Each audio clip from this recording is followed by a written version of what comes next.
Saludos para todos, ¿cómo están? Un placer nuevamente estar con ustedes y el día de hoy vamos a estar estudiando el capítulo 7 de la primera carta de Pablo a la iglesia de Corintios.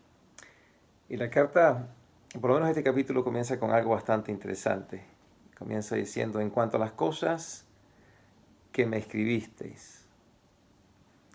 Esto nos damos cuenta que, por supuesto, Pablo, esta carta se la está escribiendo a la iglesia de Corinto en referencia a algo que ellos le escribieron. Le estaban solicitando información al apóstol. He escuchado personas que a veces dicen, mira, qué interesante sería si en nuestra época existieran estos apóstoles que uno pudiese hacerle preguntas y que nos indicaran cómo vivir, así como en la época de la iglesia primitiva, la iglesia del primer siglo. Cuando tenían alguna duda podían buscar a Pedro, a Juan, a Pablo o a otros maestros, por supuesto, posiblemente a Bernabé, a Apolo, y preguntarle, mira, ¿qué dice el Señor con respecto a esto o aquello? Tenemos algo mucho más grande, mucho de mayor peso que lo que tenían los discípulos en esa época. Ciertamente ellos tenían a los apóstoles. Nosotros tenemos la plenitud de la palabra de Dios. Tenemos todas las cartas, comenzando con los 5 libros que escribió Moisés, y luego paseándonos por todas las cartas y todos los libros escritos por los profetas, terminando con todas las enseñanzas de Jesucristo en el Evangelio, las cartas de Pablo, Pedro, Juan, Judas, Santiago. Así que tenemos toda la palabra de Dios. Hoy en día no hay que andar buscando profetas, no hay que andar buscando apóstoles. Lo que tenemos que hacer es estudiar este libro. Nos va a enseñar cómo vivir y qué tenemos que hacer. Así que con eso vamos a comenzar con una oración y luego comenzamos a ver qué nos enseña el Señor el día de hoy por medio del 7º capítulo de la carta a los Corintios. Padre Celestial, Señor, gracias por esta oportunidad que nos das de estudiar tu palabra. Te pedimos, Señor, que nos perdones nuestros pecados, nos limpies de toda maldad y que sea tu Espíritu Santo el que guíe este estudio, que sea para tu gloria, por supuesto, y para nuestra edificación. Te pedimos esto en el nombre de Jesucristo. Amén. Este capítulo tiene 40 versos, así que en vez de tener que leerlo todo y luego dividirlo, vamos simplemente a ir por partes, porque aquí hay mucho material que degustar. Entonces vamos a comenzar nuevamente con el primer verso del capítulo 7 y dice lo siguiente. Dice, en cuanto a las cosas que me escribisteis, bueno sería al hombre no tocar mujer. No tocar mujer. Estamos hablando simplemente de que le ponen la mano en el hombro, le toca la mano. No, esta es una expresión que significa, bueno sería para el hombre que no está casado, no tener relaciones sexuales con mujeres. Obviamente, uno puede decir, bueno, ¿y qué ocurre con la mujer? ¿Por qué no menciona que bueno sería para la mujer no tocar hombre? Bueno, al mencionar uno, automáticamente estarías haciendo referencia, por supuesto, al otro. Continúa con el verso 2 diciendo, pero a causa de las fornicaciones, cada uno tenga su propia mujer y cada una tenga su propio marido. La fornicación sería el término bíblico a lo que es una relación sexual. Hoy en día tenemos muchísimas formas de definir una relación sexual. Dicen hacer el amor o pueden, por supuesto, conseguir algún otro tipo de nombre para ello. Pero cuando lo vemos dentro del contexto bíblico, toda relación sexual que ocurre fuera del matrimonio se le conoce como fornicación. En la carta a los Hebreos, capítulo 13, versículo 4, y voy a hacer referencia a esto bastante breve. Hebreos, capítulo 13, verso 4. Y miren aquí lo que dice. Dice, honroso sea en todos el matrimonio y el hecho sin mancilla, pero a los fornicarios y a los adúlteros los juzgará Dios. Que el matrimonio sea honroso y el hecho sin mancilla. Queriendo decir con eso, dentro de esta relación conyugal, dentro del matrimonio, la relación sexual no se considera fornicación. De hecho, es una gran bendición de Dios, tanto para la procreación como para la satisfacción sexual de los individuos.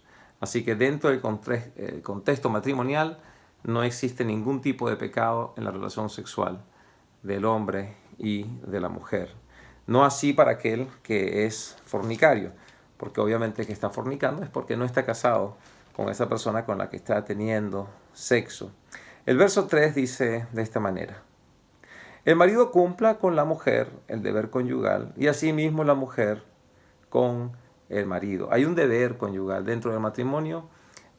Parte de las cosas que el hombre y la mujer tienen que hacer, lo dice en Efesios, dice con toda claridad que la mujer tiene que respetar a su esposo y que el hombre tiene que amar a su mujer. Pero en el ámbito sexual hay una obligación tanto de la mujer como del hombre de satisfacer el uno al otro. Eso lo muestra bastante claro aquí en los siguientes versos. Dice: la mujer no tiene potestad sobre su propio cuerpo, sino el marido. Ni tampoco tiene el marido potestad sobre su propio cuerpo, sino la mujer.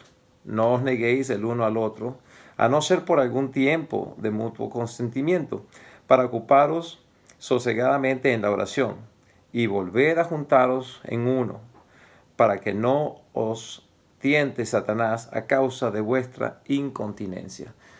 Y esto vemos simplemente que a veces ocurre dentro del matrimonio que uno o el otro o ambos deciden no tener relaciones sexuales.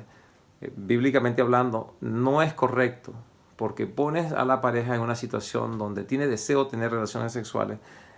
Tú como pareja no la estás satisfaciendo, o en el otro caso la pareja tuya no te está satisfaciendo a ti porque se niegan a tener relaciones sexuales, y debido a su incontinencia puede llevar a uno de los dos a cometer pecado, implicando que va a tener una relación sexual posiblemente fuera del matrimonio.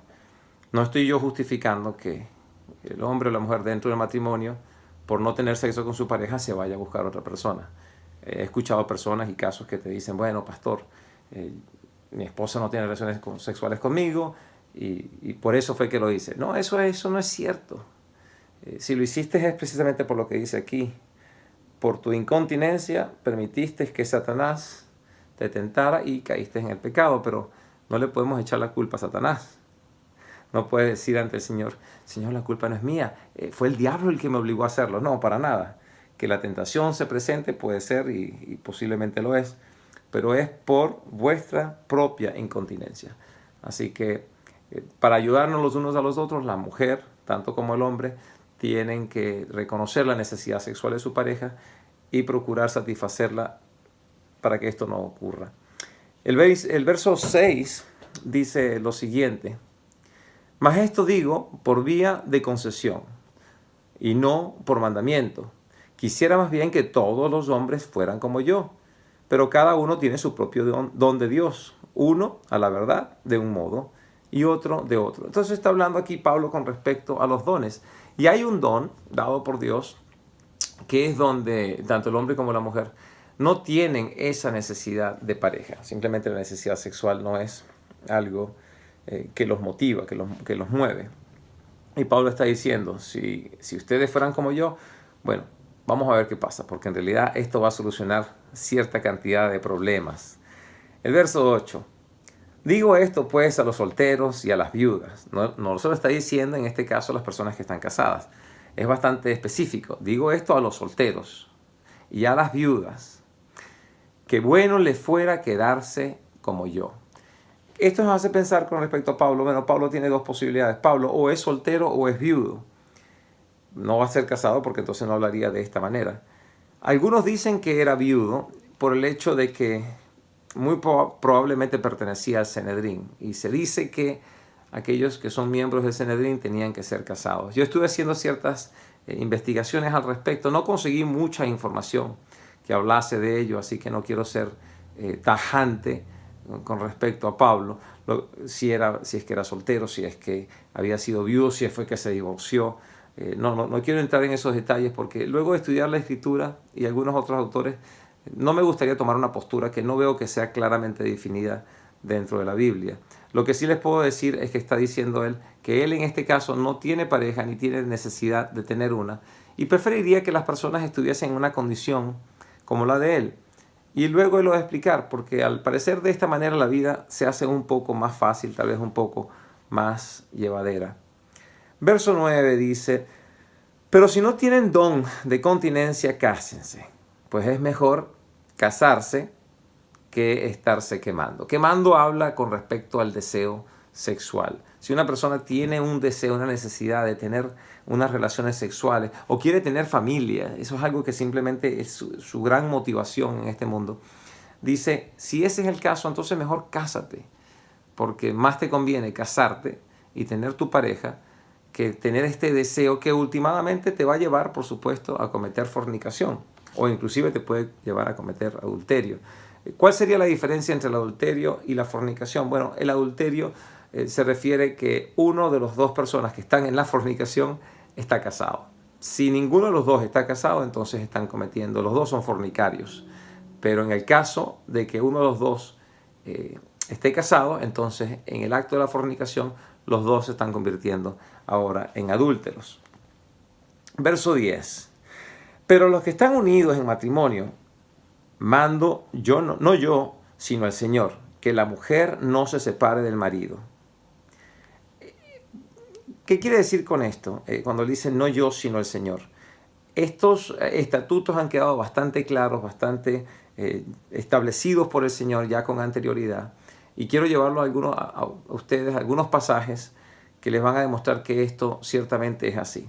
Uno lo podemos conseguir en el libro de Malaquías, capítulo 2, versículos 13 al 16. Y otro, el que quería también hacerles referencia, sería en Mateo, capítulo 19. Vamos a comenzar primero con el libro de Mateo, capítulo 19, y luego nos vamos a mover un poquito más hacia atrás, hacia el último capítulo del Antiguo Testamento, que sería el libro de Malaquías. ¿Okay? Entonces vamos primero al capítulo 19 del Evangelio de Mateo.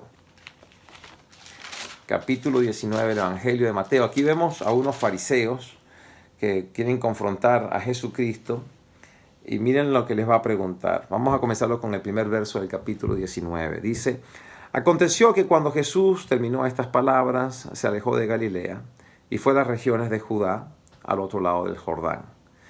Y le seguían grandes multitudes y él sanó allí. Entonces vinieron a él los fariseos, tentándole y diciéndole, ¿es lícito a un hombre repudiar a su mujer por cualquier causa?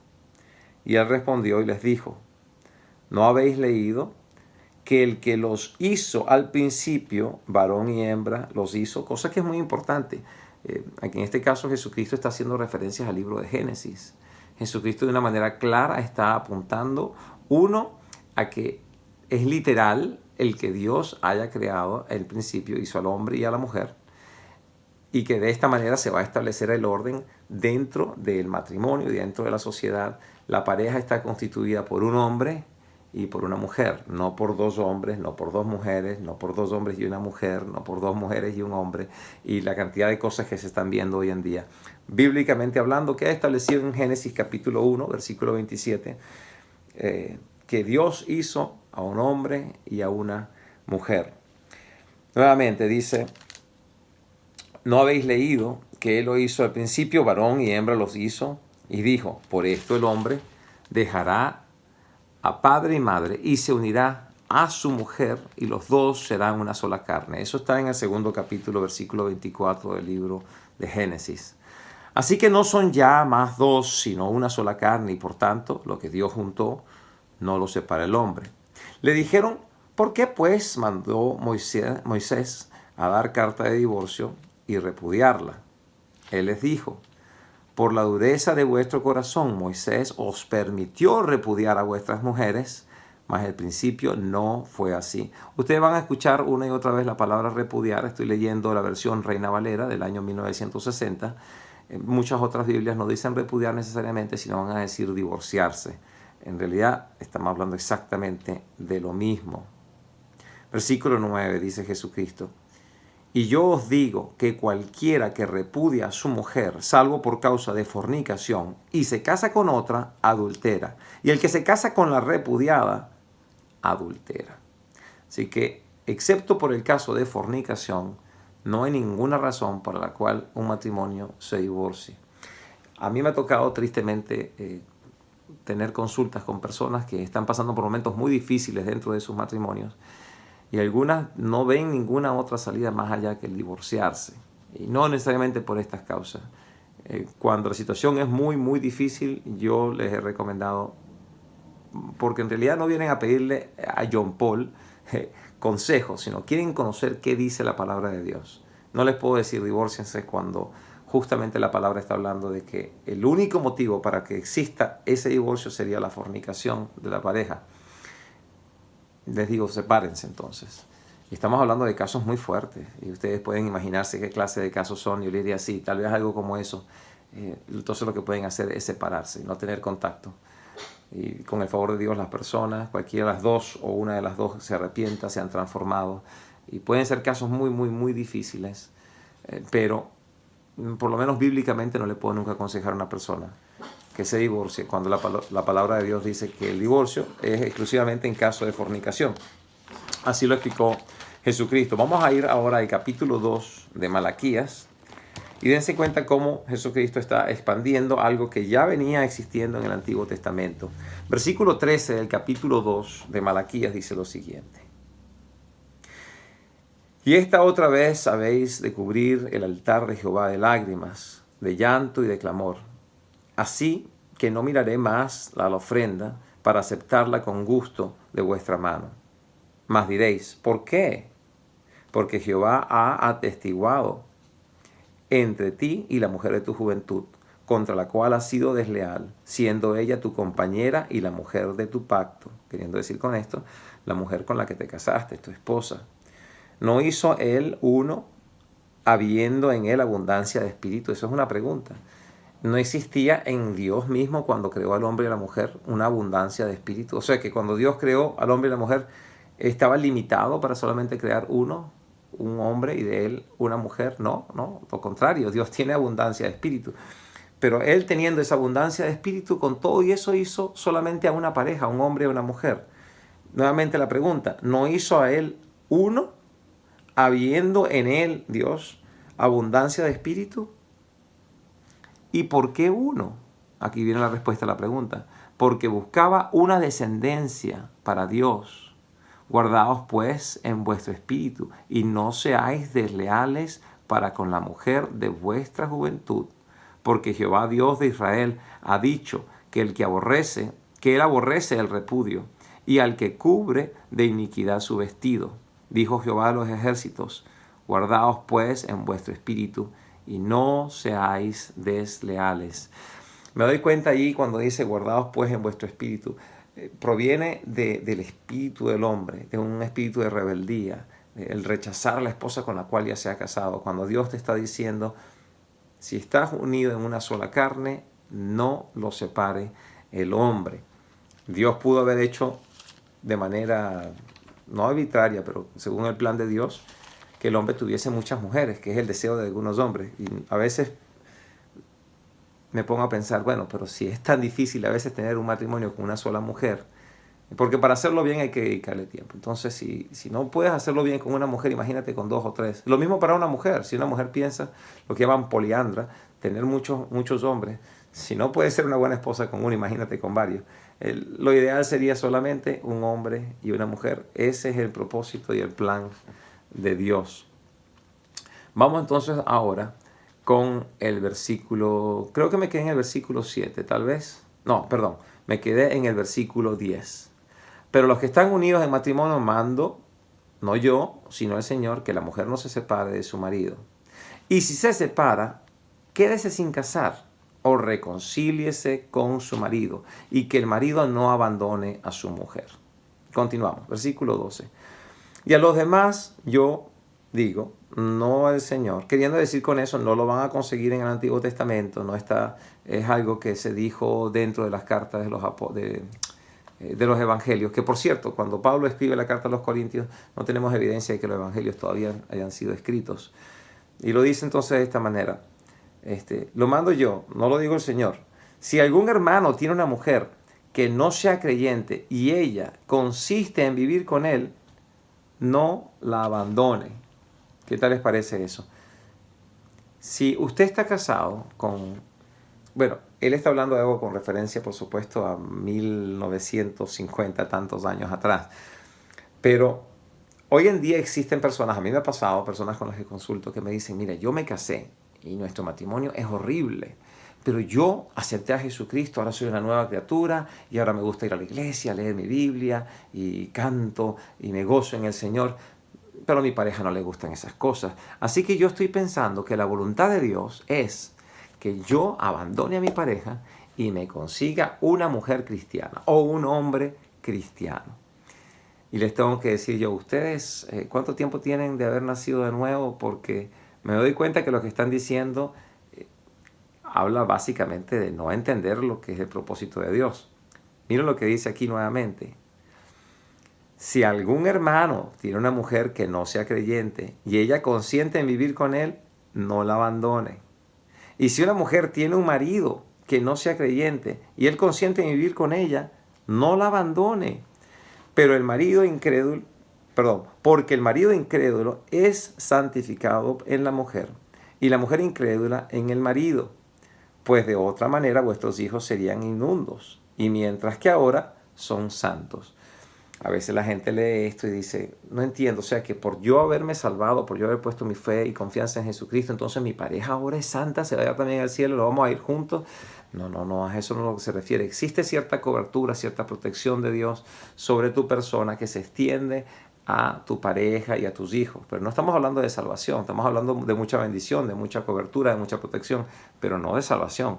Pero existe también el testimonio tuyo. Tu pareja te puede estar viendo, tus hijos te ven, te escuchan, ven el amor que tú tienes por Jesús y cómo Dios está obrando en tu vida.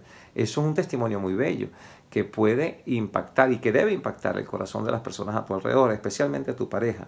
Entonces el marido puede ver por medio de la mujer o la mujer puede ver por medio del hombre que se ha salvado lo que es verdaderamente el amor de Dios por medio de ellos. Y lo mismo para los hijos. Los hijos están siendo santificados precisamente por eso. Santificados en este sentido significa apartados. Y están siendo apartados de mucho sufrimiento. Yo he visto familias, y ustedes también las conocen, que tristemente crecen en hogares donde no conocen del Señor, no conocen la palabra. Y viven de unas vidas muy desaforadas, muy desorganizadas, drogas, alcohol, pornografía, gritos, peleas, contiendas. Y los niños crecen en este ambiente cuando existe dentro del hogar paz, amor, cordialidad, honestidad, verdad, esfuerzo, cariño, confianza, todo esto por la obra del Señor, entonces los hijos han sido apartados de esos mundos de tanto sufrimiento y están siendo protegidos por el Señor. Tienen una mayor oportunidad y probabilidad de conseguir el Señor dentro del testimonio de sus padres que si los padres no fuesen creyentes. El versículo 15 dice, pero si el incrédulo se separa, que se separe, pues no está el hermano o la hermana sujeto a servidumbre en semejante caso, sino que a paz nos ha llamado Dios. Queriendo decir con eso, si eres un hombre o una mujer creyente, estás casado y tu pareja no es creyente y ellos ya no les gusta estar contigo porque en realidad tú eres diferente. Antes te gustaba ir a la fiesta, a la pachanga, a la parranda, a la borrachera, a los bares y a esta cantidad de cosas, y ahora te gusta ir a la iglesia, a los grupos de oración, a los estudios bíblicos, y tu pareja de repente dice, mira, ya no es lo que era y no, ya no quiero estar contigo, ya me quiero ir. Entonces dice que la pareja que se vaya y ahí se acaba esa relación. Bueno, versículo 16. Porque, ¿qué sabes tú, oh mujer? O quizás, si quizás harás salvo a tu marido. ¿O qué sabes tú, oh marido, si quizás harás salvo a tu mujer? Pero cada uno como el Señor le repartió. Y como Dios llamó a cada uno, así haga. Esto lo ordeno en todas las iglesias. Básicamente te está diciendo, esto es el reparto de Dios. Dios te salvó dentro de un matrimonio, o Dios te salvó cuando eras soltero. Dios llama a cada uno así como Él lo ha decidido, y así como lo ha decidido, entonces permanece en eso. Y esto es lo que está enseñando Él a todas las iglesias, no que Él enseña una doctrina diferente a la iglesia de Corinto, a la iglesia de Filipo, a la iglesia de otras partes. No, todas las iglesias reciben la misma doctrina, la misma enseñanza. Y aquí viene una pregunta. ¿Fue llamado alguno siendo circunciso? Aquí la palabra circunciso se refiere, por supuesto, al remover el prepucio del miembro masculino, pero está hablando de que estas personas son judías. Cuando hablan de los de la circuncisión, estamos hablando de los judíos. Cuando habla de los de la incircuncisión, está hablando de los no judíos o lo que llamamos también gentiles. Fue llamado a algunos siendo circunciso, que ese circunciso. Fue llamado a algunos siendo incircunciso, no se circunciden. Bueno, yo estaba estudiando este aspecto, me parecía interesante. Si alguien es circunciso, ¿cómo puede convertirse en incircunciso? Si una persona es incircuncisa, pues no es difícil que se vuelva circunciso por medio de una operación. Pero me puse a buscar libro histórico de Flavio Josefo, y en el capítulo, o el libro 12, mejor dicho, capítulo 5, versículo 1 de ese libro, o verso 1, hace referencia a que algunos judíos querían dejar de ser judíos en un acto de rebeldía, y entonces estaban yendo en un proceso de convertirse en no judíos, una operación básicamente que era como una circuncisión a la inversa. Y si ustedes quieren investigar un poquito más al respecto, también pueden conseguir esto. Hay una referencia al respecto en Primera de Macabeos, capítulo 1, versículo 15. Eso se los pongo a ustedes si desean leer al respecto. También existe el caso contrario. Hay personas que habían pensado que si habían aceptado a Jesucristo, también con ello tenían que aceptar la ley mosaica. O sea, ahora también tienen que circuncidarse. Un acto innecesario para la salvación. Un acto que era muy importante para el conservar la ley, porque era un artículo de la ley. Pero cuando se trata de la salvación por la gracia de Dios, por medio de la fe en Jesucristo, no hay que hacer nada de estas cosas.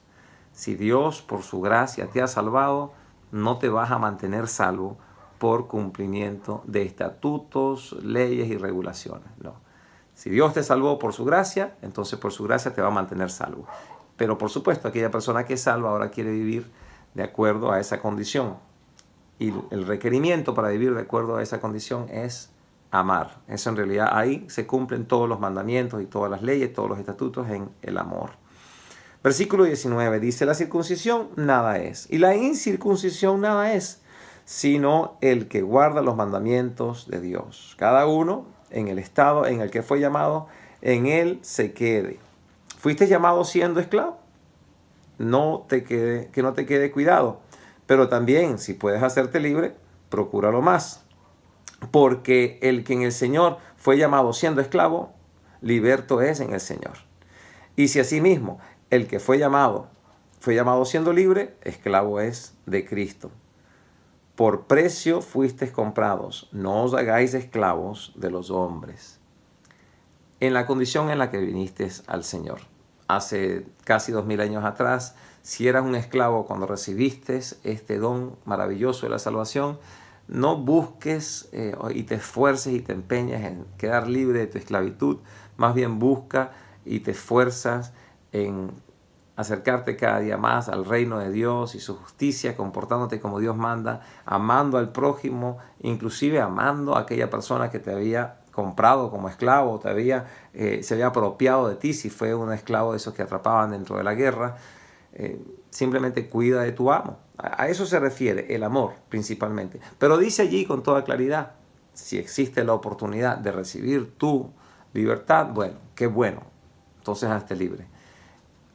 Y por supuesto, si la persona era libre, entonces no sé tampoco se sintiera muy libre, sino que supiese que es un esclavo de Jesucristo. Queriendo decir con eso, la persona que es libre no puede vivir en libertinaje, sino que tiene que darse cuenta que fue comprado por un alto precio. Les invito a que me acompañen al primer libro de Pedro. Y miren este pasaje tan lindo que nos dice en el primer libro de Pedro, capítulo 1, en el versículo 18.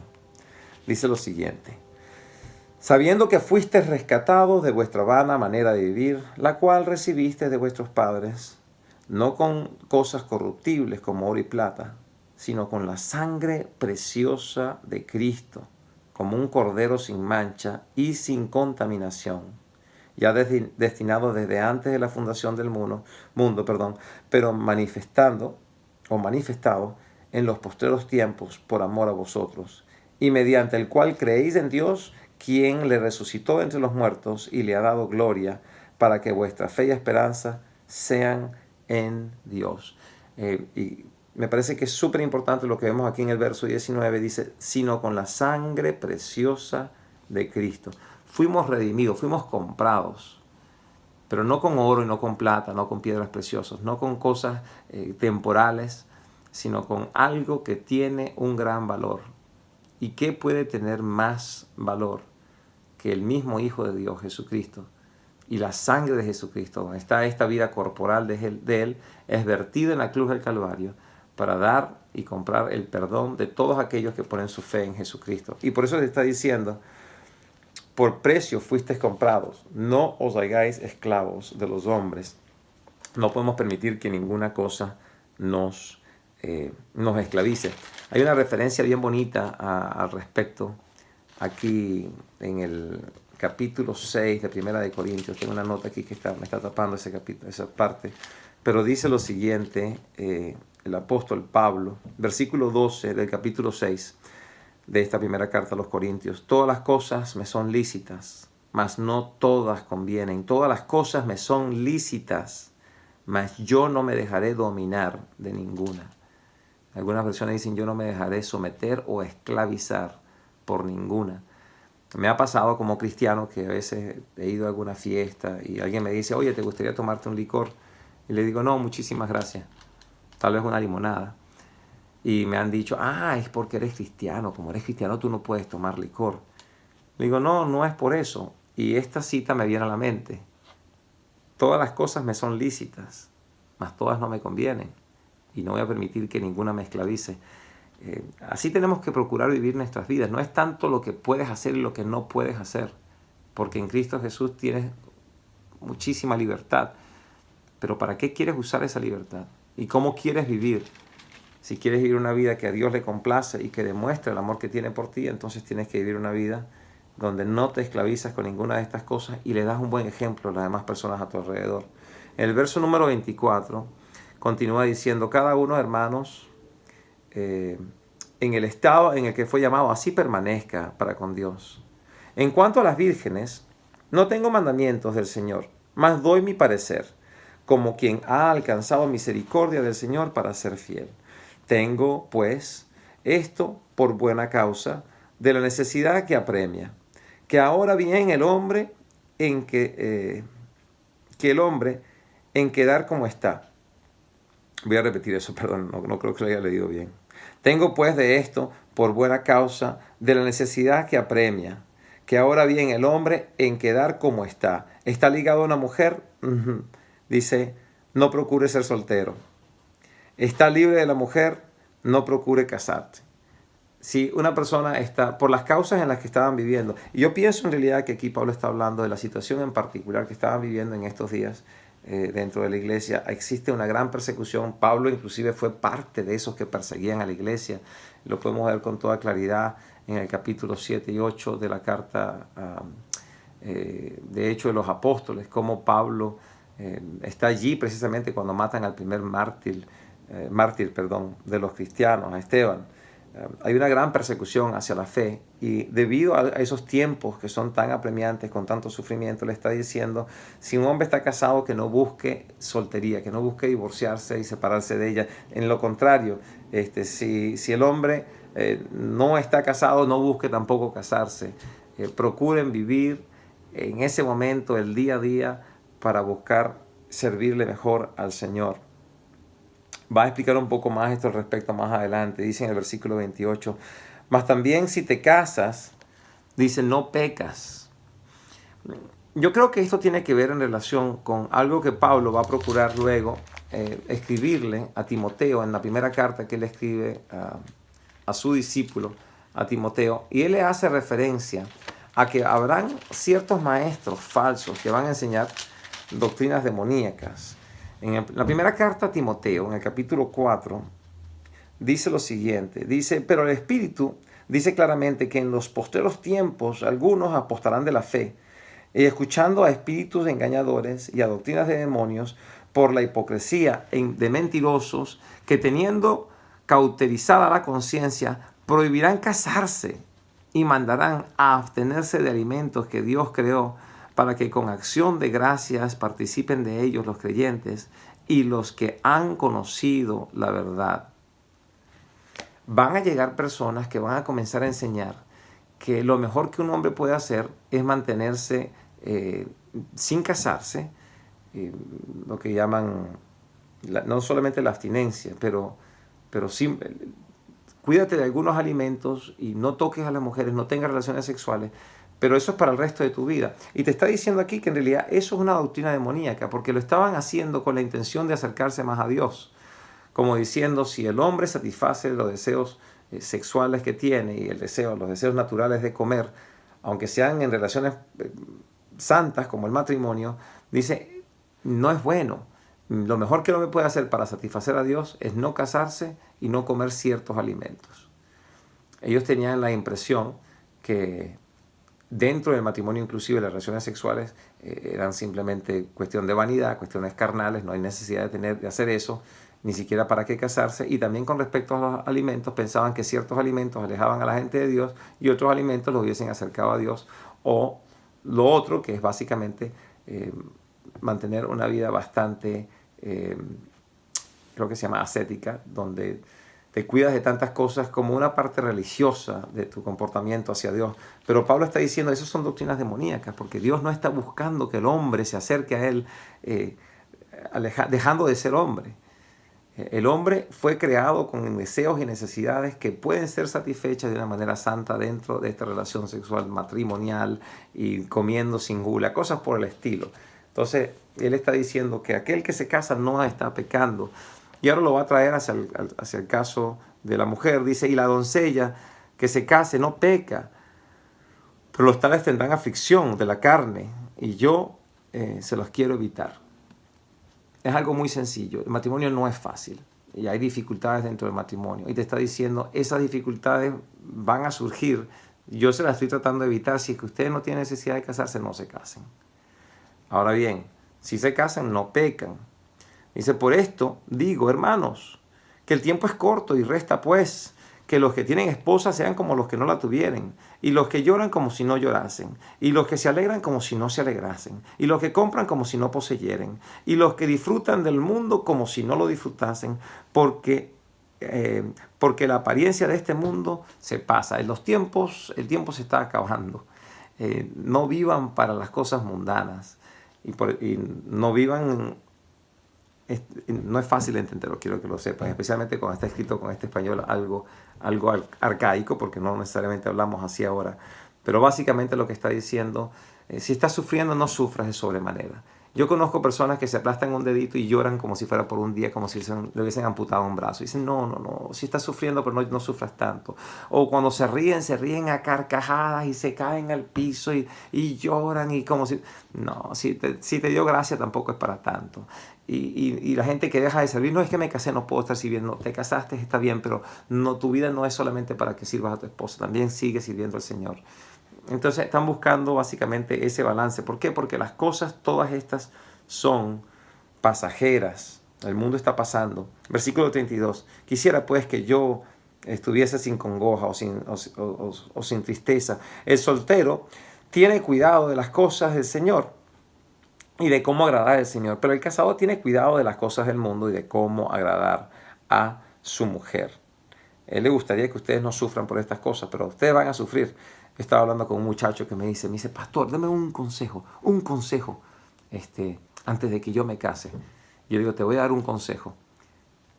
Estudia, gradúate y trabaja en lo que te graduaste por lo menos por 2 años. Lo mismo que para tu novia, que estudie, se gradúe de la universidad y trabaje 2 años en su carrera y luego se casan. Ese es el único consejo que te doy. Habían pasado 2 o 3 meses y ya se habían casado y nunca se habían graduado. ¿Por qué? Porque la gente pide consejos, pero no siempre lo escuchan. En este caso, él les está diciendo, yo quisiera que ustedes no sufrieran, pero la gente va a sufrir. Entonces ya ahí le dio, por supuesto, el consejo. Pero el casado que tiene que tener cuidado con las cosas del mundo y de cómo agradar a su mujer. Dice, hay asimismo diferencia entre la casada y la doncella. La doncella tiene cuidado con las cosas del Señor. para ser santa en sí, en el cuerpo como también en el espíritu. Pero la casada tiene que tener cuidado de las cosas del mundo y de cómo agradar a su marido. Esto lo digo para vosotros, para vuestro provecho, no para tenderos un lazo, sino para lo que es honesto y decente, para lo que sí, para que sin impedimento os acerquéis al Señor. Que ninguna de estas cosas tropiece en tu crecimiento espiritual. Pero si alguno piensa que es impropio para su hija virgen que se pase ya de la edad, y es necesario que así sea, entonces haga lo que quiera y no peca, que se case. La mujer está comprometida con un hombre, se está pasando el tiempo, ya está en esa época que si no se casa, pues no se va a volver a casar nunca. Y tiene deseo de casarse, entonces dice que se case, que cumpla su rol de esposa y de madre y de hija y todas estas cosas hermosísimas. Dicen, pero también existe otro caso. Pero el que está firme en su corazón, sin tener necesidad, sino que es dueño de su propia voluntad y ha resuelto en su corazón guardar a su hija virgen, también hace bien. Aquí hay un compromiso entre la hija y el padre. Hay muchas hijas que crecen dentro de un hogar donde ellas veneran a su padre, reconocen su autoridad. Ella no tiene de repente deseo de estar casada, y eso ocurre muchas veces. Ella no tiene deseo de estar casada, no tiene necesidad de tener hijos. Y el padre entonces tampoco tiene un deseo de que ella se case. Y entonces en este convenio guarda su corazón, se mantiene virgen, hace muy bien. Esa muchacha se puede dedicar a conocer más a Dios y a servirle más a Él.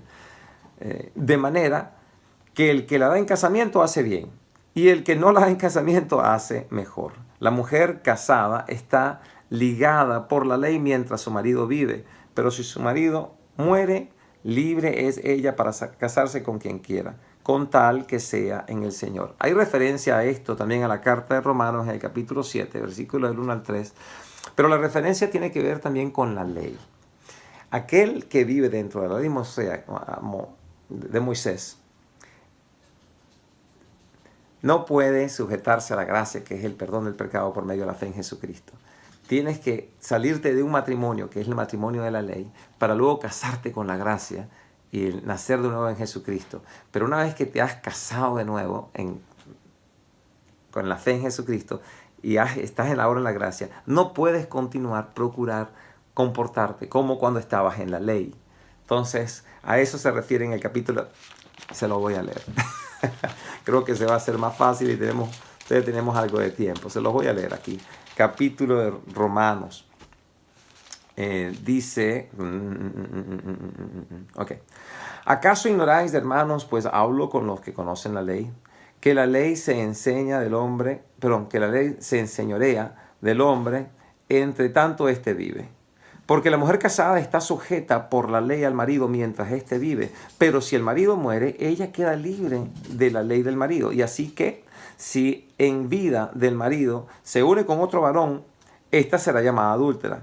Pero si su marido muere, es libre de esa ley, de tal manera que si se une a otro marido, no será adúltera. Así también vosotros, hermanos míos, habéis muerto a la ley mediante el cuerpo de Cristo, para que seáis de otro, del que resucitó entre los muertos, a fin de que llevemos fruto a Dios. Queriendo decir de esa manera, como nosotros estamos en Cristo Jesús, el matrimonio de la ley ya murió, ahora tienes un nuevo matrimonio, estás casado con Cristo, no eres adúltero o adúltera, pero tampoco puedes decir, ahora quiero seguir viviendo bajo la ley. Y aquí también hace mención que si se va a casar, que se case con alguien que también esté en el Señor. Segunda de Corintios capítulo 6 habla también, por supuesto, de esto en el versículo 14, que no estén en junta o yunta desigual. ¿Qué clase de relación existe entre la oscuridad y la luz, entre el adorador de Dios y el adorador de demonios? Y obviamente se está hablando de eso. Si una persona tiene una pareja y se le muere y esta persona es cristiana, cásese nuevamente si desea casarse, no hay ningún problema, pero cásese con un hombre o con una mujer, dependiendo del caso, que también sea cristiano. Yo estaba hablando con mi hija y le mencioné a ella con respecto al futuro de su vida, si algún día se va a casar. Le dije que para mí la condición sine qua non, la más importante de todas las condiciones, es que ese hombre tiene que ser alguien que ame a Jesucristo más de lo que la puede amar a ella, más de lo que se ama a sí mismo, más de lo que puede amar cualquier cosa en este mundo, que esa persona ame a Jesús. Si tú buscas pareja, porque no estás casado, por supuesto, que tu pareja sea una persona que ame a Jesucristo con toda su mente, con toda su fuerza, con todo su corazón. Esa persona que ama a Jesucristo de esta manera tiene una íntima relación con Dios y puede ser la pareja ideal para ti. Si es hombre, va a ser el mejor esposo. Si es una mujer, va a ser la mejor esposa, porque no va a dedicar su vida a amarte a ti, sino a amar a Dios. Y en amor y obediencia a Dios, entonces va a poder amarte a ti como Dios manda. No le voy a hablar más al respecto, ya estamos por cerrar. Verso 40 dice lo siguiente: pero a mi juicio, más dichoso sería que se quedasen así. Y pienso que también yo tengo el Espíritu de Dios. Que se quedasen así. ¿Cómo así? Bueno, en el caso de él, que se quedaran sin casarse. Porque el que no se casa vive para servir al Señor. Bueno, en este caso es algo de preferencia. Si no estás llamado al matrimonio, si no tienes necesidad sexual, no te cases, sirve al Señor con todo tu corazón, con todas tus fuerzas, con todo tu ímpetu y gloria a Dios. Pero si a la final tienes amplia necesidad y por ende quieres casarte, entonces búscate una pareja que ame al Señor con todo su corazón y los dos, una sola carne, sirvan al Señor. Que Dios les bendiga. Ha sido todo un placer compartir este breve estudio del capítulo 7 de la primera carta a los Corintios. Y bueno, vamos a cerrar en oración. Señor, una vez más, gracias por tu amor y misericordia. Te pedimos, Señor, que todas aquellas cosas que se hayan hablado en esta hora o en estos 45 minutos, que hayan provenido de tu Espíritu Santo, consigan en nuestro corazón una tierra fértil para que esa semilla se siembre y crezca y dé fruto para honra y gloria a tu nombre. Y si hay algo, Señor, que yo haya dicho que no sea de ti, perdóname y haz que sea inconsecuente y que se nos olvide. Y bueno, Señor, una vez más, gracias por tu amor y misericordia. Te pedimos esto en el nombre de Jesucristo. Dios le bendiga y gracias por haber escuchado este estudio. Será hasta el próximo pronto. Adiós.